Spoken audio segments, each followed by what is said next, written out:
My name is Jeroninio Almeida. To start off once again, we run the Right Every Wrong movement, and I'm very happy that finally somebody in Goa has taken the initiative to start something which is about creating a knowledge forum to empower people to understand what their rights are, but also understand what their responsibilities are. And we did the first Goa For Giving conference today under the directorship of Mr. Ricardo Rebello, and I think it was a very good start. Our entire mission is to create citizen awareness about how can we as citizens really make the change and really be the change that we want to see in the world. I know this sounds very boring to all of you. It's not as exciting as the jazz music that you've been listening to, but there are people who actually make the change and create a better world and a better society for all of us to live in. And these are the people that we are going to award today.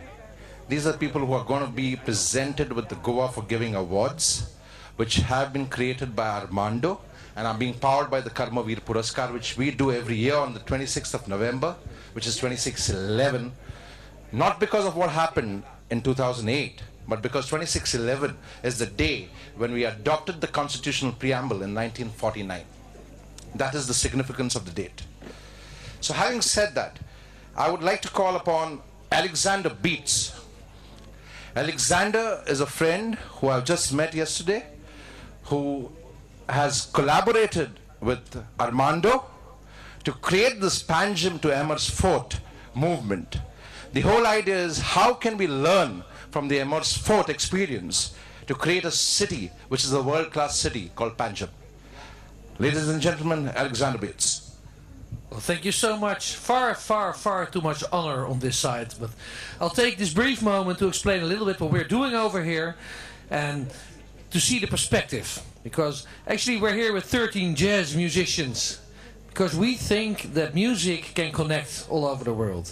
And jazz music, it's my love. And actually, jazz music is universal. I can find jazz lovers all over the world. And jazz is timeless. We have jazz lovers from young to old. And when I did my tour with Saskia Larrow over in India for 2 times, I met all these great people who really loved jazz music.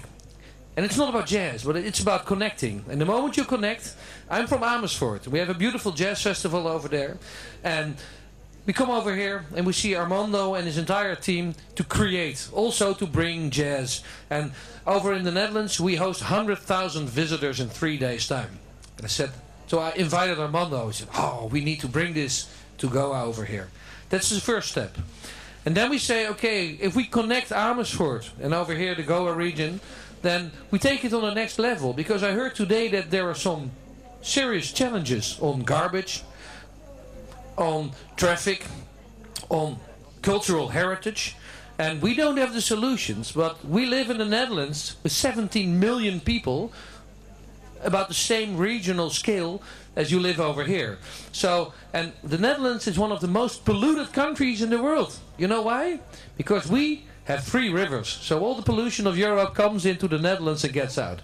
So we have to be very keen on how we work on garbage. We have to be very keen how we live together with 70 million people. We have the best, the most efficiently used network for roads in the world. So sitting here I said, okay, let's try to connect. So we invited over some people now to come over to Amersfoort in May, so that we can have a convention there also. What can we learn from each other? Because we're in the Netherlands, we are very interested in the Indian culture. We are far too stressed. And I think that from the music appreciation side and the improvisation side, that it can be very well connected. And it's all about people. I'm over here with my team of people to present to you music and hopefully connect in facing all the challenges there are in the Netherlands as well as over here. So that's why I'm here, and I think that pretty much concludes my part. Okay? Thank you, Alexander. Thank you very much. I have a theory. And it's a very important theory which I have kind of concluded after a lot of thinking. It's an inherent belief. And a lot of people say that the politicians are corrupt, the bureaucrats are corrupt. Can you actually tell me who's the most corrupt? Want to take a change?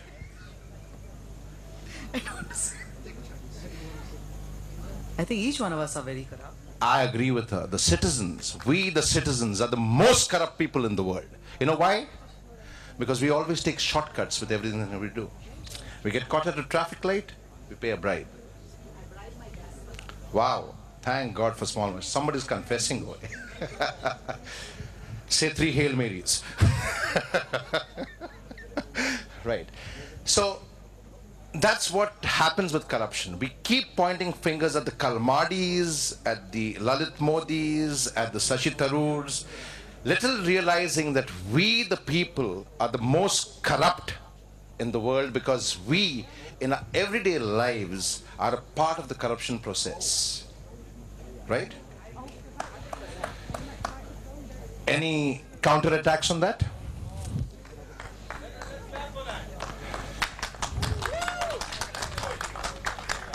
Having said that, I think it's time to kind of think about what we need to do as citizens to make sure that nobody can take us for granted, right?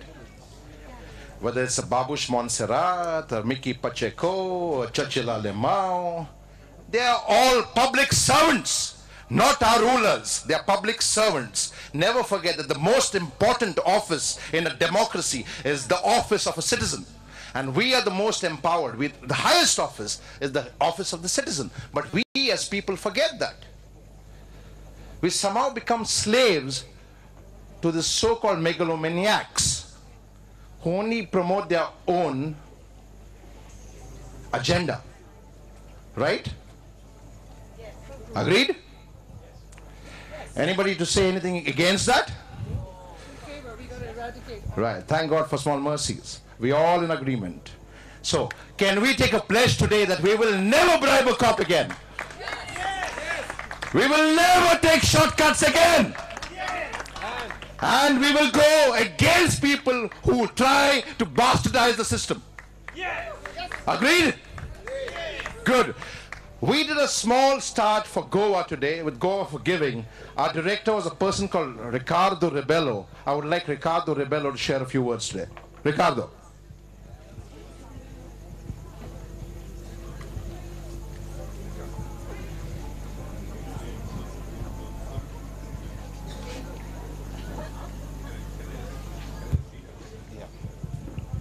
Ladies and gentlemen, people who are at the bar and the restaurant, can you please come forward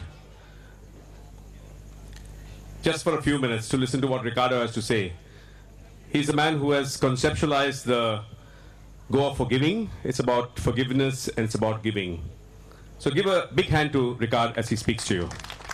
It's all about Goa, it's all about us eventually.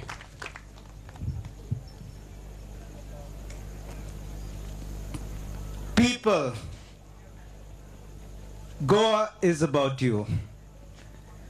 They say the Goa code is, Goa stands for God's own acres, golden opportunity area, green operational area, God's own ashram.